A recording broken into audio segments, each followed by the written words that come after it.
SSC 2025 Sylhet বোর্ডের পদার্থবিজ্ঞান MCQ প্রশ্ন সমাধান সেট খ।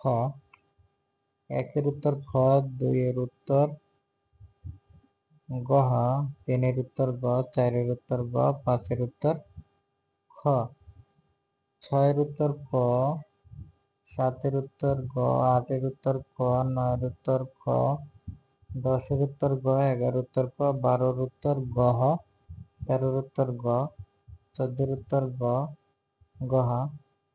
15 এর উত্তর ক, 16 এর উত্তর ক, 17 এর উত্তর গ, 18 এর উত্তর ক, 19 এর উত্তর গ, 20 এর উত্তর খ, 21 এর উত্তর গ, 22 এর উত্তর ক, 23 এর উত্তর গ, 24 এর উত্তর গ, 25 এর উত্তর গ। এই ছিল সিলেট বোর্ডের প্রশ্ন সমাধান। কার কয়টা তোমাদের এমসিকিউ হয়েছে তোমরা কমেন্টে জানিও।